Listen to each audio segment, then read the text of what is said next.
Sky News. The full story first.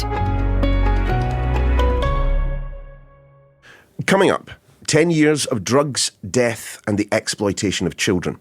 A decade on from authorities identifying the emergence of county lines gangs. Are we any closer to dealing with the dealers? Hello, Nish Kumar here. And Coco Card. And we're dropping in from Pod Save the UK. We're your weekly fix of political news from a staunchly progressive perspective. And we cover a variety of topics, from infighting in the Labour Party to infighting in your party to infighting in the Conservative Party. And don't forget the woke sandwiches. We're here for every made-up culture war. What is your woke sandwich filling of choice, by the way? Tory tears. Listen to Pod Save the UK every Thursday, wherever you get your podcasts.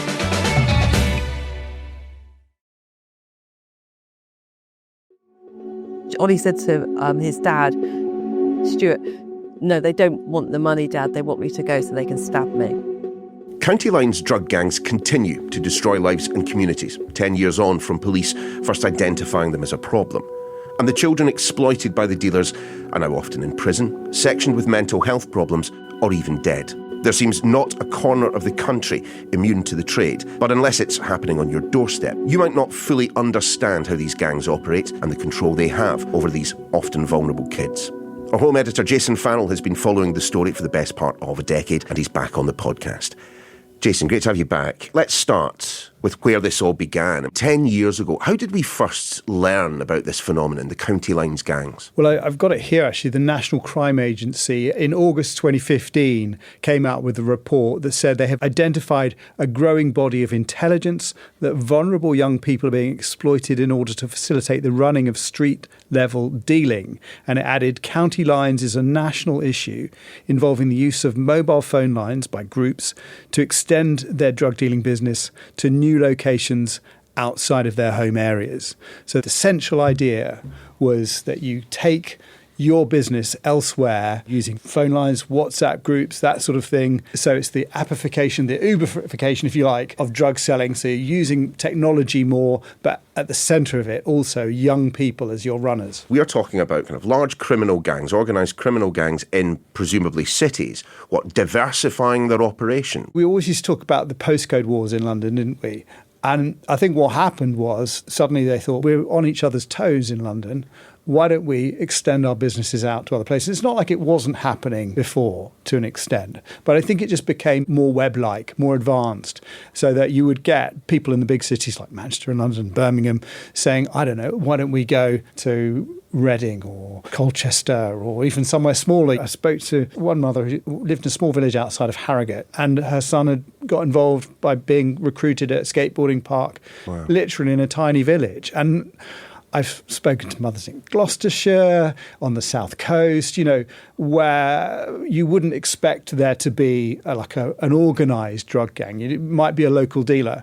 And that's what the police who worked for the NCA at that time said. What's happening is your local drug dealer is actually being pushed out by these more ruthless gangs who are bringing drugs and sort of teenage warfare into these areas. Because often those local drug dealers that you're talking about, they would be users themselves, dealing to fund their own habit. The one I looked into a while back was called the Castro line. It was actually the first time that police identified this happening. It was in Lincoln. Not famous for that kind of thing, famous for its cathedrals and stuff like that, but it's actually, in the world of policing, is quite a famous case because it was the first time they actually prosecuted someone under the Modern Slavery Act for enslaving children from Birmingham to go and sell these drugs. How do they use the kids? How do they use these children to ply the trade? Well, I mean, they obviously have to be very vulnerable children.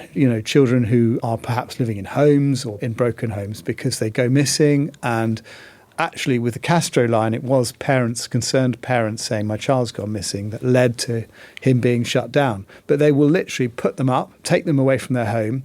And when you think about the gang structure as it used to be, people used to talk about being protected in their area and how the gang was a form of protection. This is the opposite, because it's actually saying to the children, we're taking you out of your area, we're not going to protect you, we're going to stick you in a house with drug users, and you are going to be the contact to hand over the drugs. And these kids were used because they were cheap, they were exploitable, and they were dispensable as well. It sounds like there must have been a degree of grooming involved, or at the very least bribery to get them involved in the first place. It's the free trainers, it's food, it might be a bike, All of these things actually help the drug dealers. Like if we give you a bike, you can go around town on the bike to deliver drugs. If we give you a coat, you can stay out for longer, but you've got a nice coat. The trainers, again, it's actually useful to the drug dealers, but it's also looks like a free gift. And actually what sometimes ends up happening is they say, well, now you owe us for that, but it's okay if you sell this many drugs, we'll take that as payment. And another thing we found with young people was often if they did these drug runs, we met one girl who did a run to Southampton. She gets there, she gets robbed of the drugs. And then she goes back and she has to say to the boss, I'm really sorry, I've lost the drugs. And she actually got stabbed by the boss. And it later emerged that it was his gang that stole the drugs off her. Because, of course, now she's got to work for them to pay off the debt that she supposedly lost. So it's a debt bonding scam that's being used on the kids. And I mean, these are really, really vulnerable kids. This is a tragic story of this young woman. She was raped as well by the gang. She was pregnant by the age of 14. I actually caught up with her very recently. And she was utterly traumatised by what happened to her. She's had psychosis. She was sectioned in later life. She's still living in a refuge. These are long-term impacts. And that's one of the reasons why I returned to this, is because 10 years on, we can see the impact this is having on all these young people. We have this image of drug gangs operating on their own turf. For an organisation to head out of town into pastures new, it suggests that there's quite a bit of money to be made here. I mean, there is an awful lot of money to be made. They're making millions on a line. The industry in itself, is worth an awful lot of money. And if you think that this year there were over 1,000 gang leaders who were arrested by the police, and over 2,000 lines were closed down. These are multiple lines that people are setting up around the country, and there's an awful lot of money to be made. That suggests that there can't be a part of the country into which these gangs haven't spread. The thing is, we think of them as big structural gangs, and sometimes they're not. Sometimes there might be a guy who's getting stuff shipped up to Ipswich, and he might have his own subline that he's running into Colchester. It's like a web of lines that people are running from different places. Anywhere where you can make money from this, people will go. So a package goes from, let's say, London to somewhere outside the M25. Just walk me through how they let people know that they're there. Well, there's two parts. There's creating your community. So you go out, you go on an expedition. When someone who's actually done this talked me through it, you find users, which is not that difficult to find if you know where to go. And then you use their contacts and you build up your contact list and you say, we're coming in with a product. They might what's called cuckoo a house. So they'll take over someone's house. This is a vulnerable person often, and that will become their locale. And then I actually travelled up once with a mother who was doing this for her son because her son had convinced her that it was safer for him if she did it, who would carry a package up to the trap house. And then there would be young people living in that trap house who would then cut up the drugs, package the drugs and sell them. Is it possible to police this? Over the course of the past 10 years, has the policing of this improved at all? Well, they have. Back in 2019, they set up a central unit to try and tackle this. They did actually arrest over 1,000 gang leaders, they called them. And also they have to figure out who is being exploited. And I think there were over 3,000 people last year who they then referred for help, who were either children or vulnerable people who are being exploited by the gang. But I remember when Priti Patel came in as Home Secretary saying we need to cut off the head of the snake, which was actually an expression that a drug dealer used to me once, saying that there's no point going after the guys on the ground, you need to get higher up. And there have been examples of kingpins being arrested. I've seen examples of quite high-end guys who have been caught. But that's obviously the prize. You're going after the big guys who are running it. And that takes a lot of time and resources. And I'm afraid, the fact is that the fact that they have actually arrested that many people and closed that many lines this year shows that it's still a problem, unfortunately. We've mentioned it already, but for a lot of these young people, unfortunately, their time in the county lines gangs ends in significant violence or even death. Yeah, I was talking to this mother, Amanda Stevens, and her son was killed. He'd been one of those people who'd been set up by his own gang and had been robbed at one point. He was killed by very young people as well. He was only 13. One 13-year-old girl who I know, her brother was also involved and he was 10. And it's often that kind of transition period from primary school to secondary school that's really difficult because they're trying to fit in. And both the mothers I spoke to in this last report said that that was the period when it happened. And I think that's a really, really vulnerable time for children when they're going from primary to secondary school. And that's often when they do get sucked in. Those kids that have managed to get out, how have they managed to do that? I think it is really difficult. The reason I went back to this story is because I was working on other stories about mental health, about housing, about homelessness.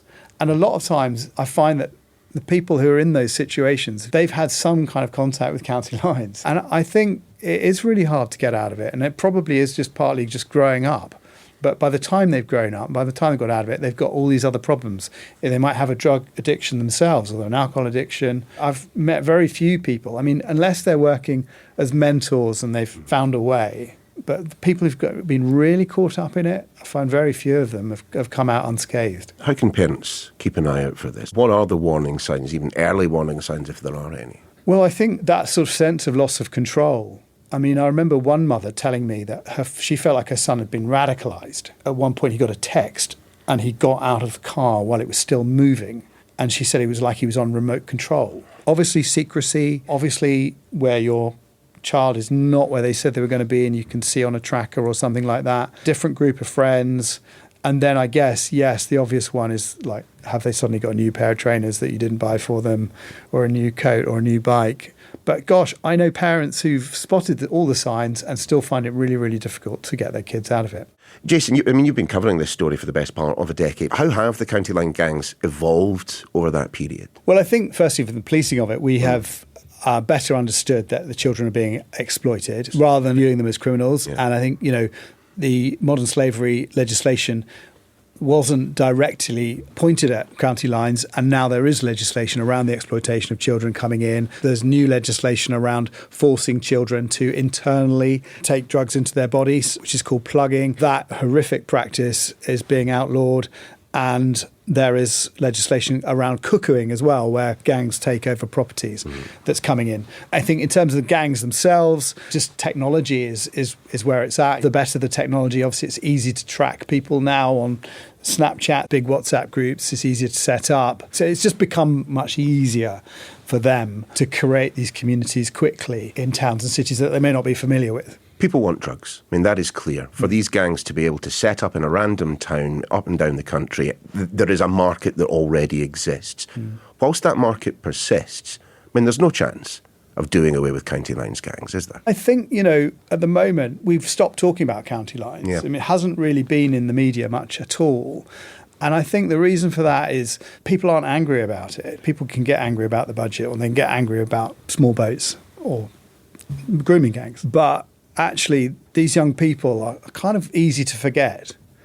And yet there are hundreds, thousands of them being exploited and having their lives ruined. And we're not angry about it. And it needs to get back into the public perception that this is still a problem. I even thought it must have stopped until I saw the figures. 3,000 people last year, young people who'd been exploited. And that's the ones they got to, and there are many more that they haven't got to, I'm sure. There are, of course, children's charities who are aware of this. There are the police who are still doing their job. And there are politicians who still campaign on it. I just don't think it's quite getting the bandwidth that it used to get. But it has not gone away. And if anything, based on those figures, it's actually slightly worse than it was, say, 3 or 4 years ago. Jason, many thanks. And you can see Jason's report over on the website, skynews.com. The Daily is back again tomorrow.